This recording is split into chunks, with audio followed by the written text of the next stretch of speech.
It's your girl, Mrs. Tony 2 times, and I'm back with another video. In this episode of Hood Tales, let's take it to Minneapolis, Minnesota, to tell the story of an alleged argument between two women over money that went left.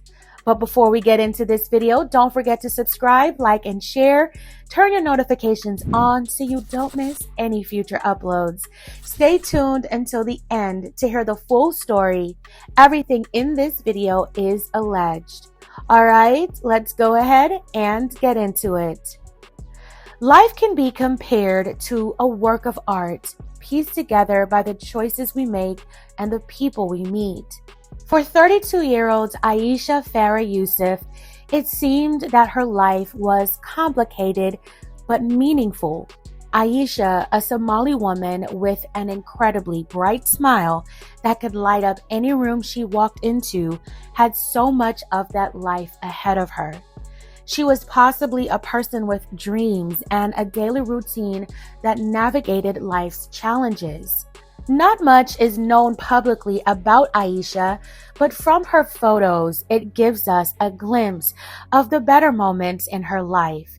But tragically, a single afternoon in May would cut her story short, leaving those who loved her searching for answers.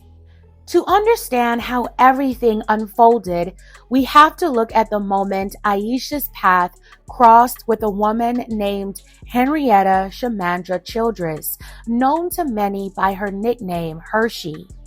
Henrietta was 42 years old, and unfortunately, she was no stranger to conflict. Henrietta's history carried a background of 2 prior felony convictions for aggressive interactions with others that resulted in injuries. It remains unclear exactly how Aisha and Henrietta originally met, or what the nature of their relationship was, whether they were close friends who eventually had a falling out, or simply casual associates who moved in the same circles. But whatever their history, their connection would culminate in a devastating confrontation. It all led up to the late afternoon of Saturday, May 9th, 2026. The setting was an apartment building nestled in the 2400 block of Pillsbury Avenue South, located in the Whittier neighborhood of Minneapolis. Inside one of the units, 4 people had gathered together. There was Aisha, Henrietta, and 2 male companions. One of the men was the actual renter and the tenant of the apartment, while the second man was an acquaintance of Henrietta and Aisha.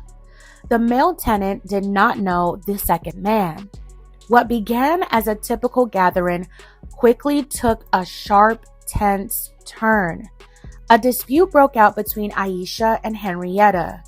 The reason for their disagreement? A $50 debt. According to the men in the apartment, Henrietta allegedly confronted Aisha about the $50 loan.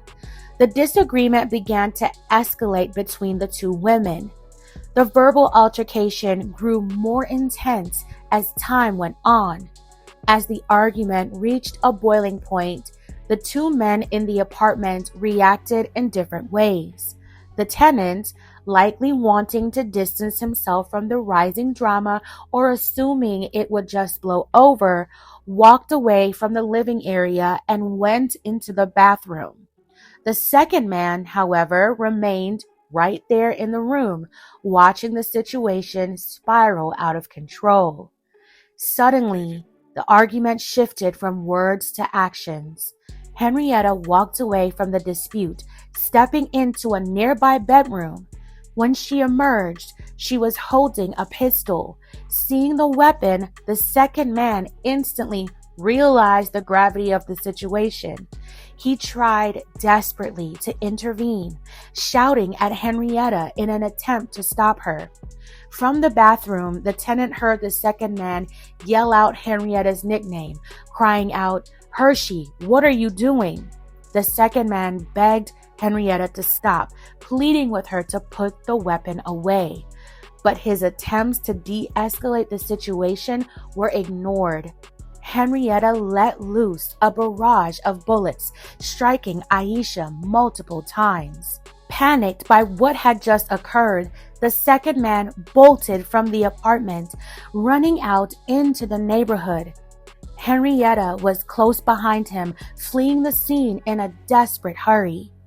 By the time emergency calls were placed and first responders rushed the Pillsbury Avenue apartment at around 5:30 p.m., both Henrietta and the second man were long gone.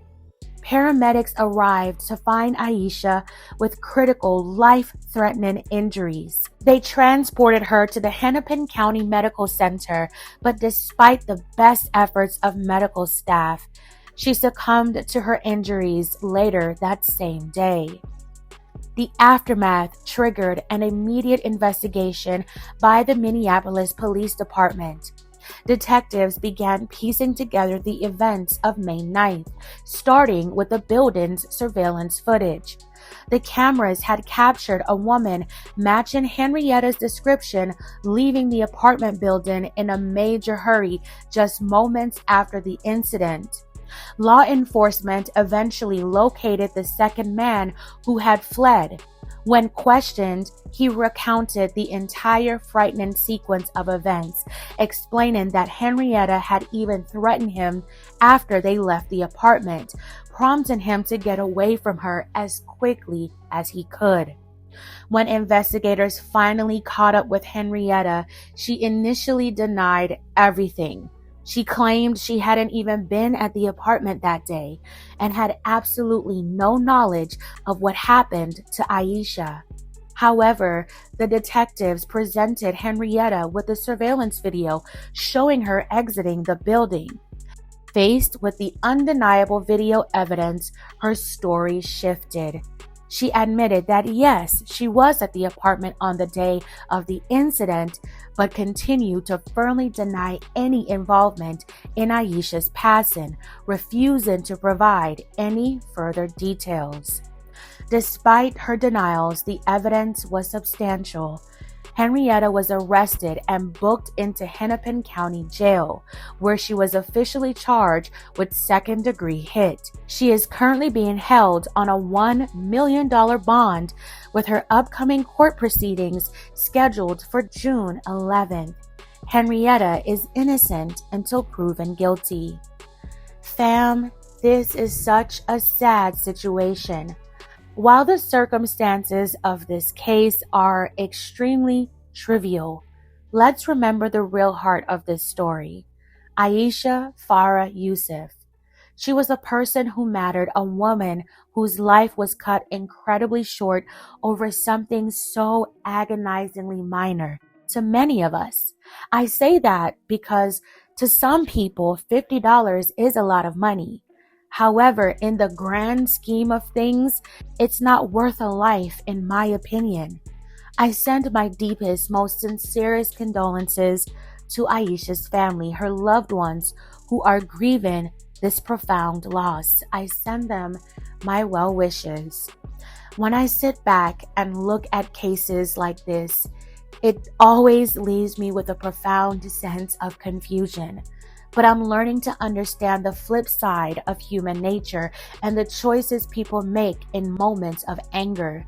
Many will ask the question, how does a dispute over a $50 debt escalate to the point where someone is willing to completely throw away their own freedom and take someone else's life?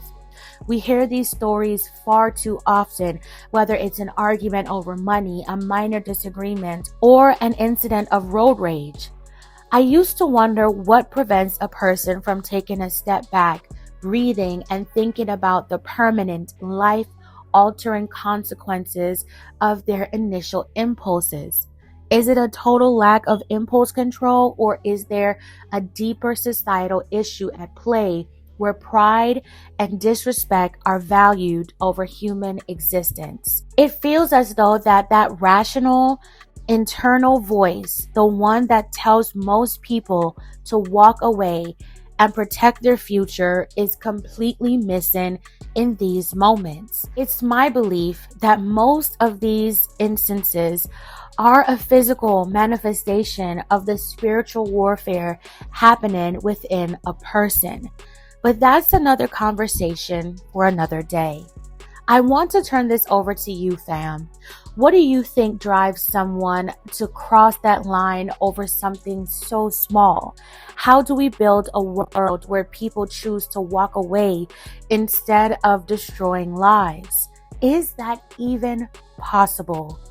Keep the conversation respectful and let me know your thoughts in the comments below. All right, fam, that's it for this episode of Hood Tales. Thank you so much for watching. If this story moved you, consider liking and sharing. Subscribe for more stories like this. This is your girl, Mrs. Tony 2 times. Until next time.